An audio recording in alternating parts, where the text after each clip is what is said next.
Η Ναταλία Γερμανού υποδέχεται ζωντανά στο πλατό την αγαπημένη Μαρίνα Σπανό. Καλύτερα δεν γίνεται με την Ναταλία Γερμανού. Σήμερα στις 2 παρά 10 το μεσημέρι.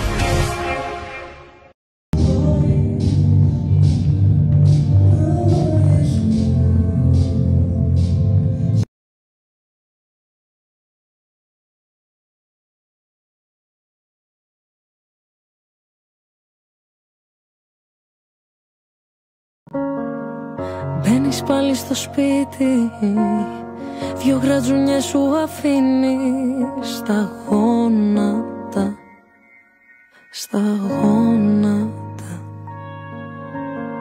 Κι έτσι θα αφήσω στη μέση αυτό που ήρθε για να με πονέσει στο κρύο.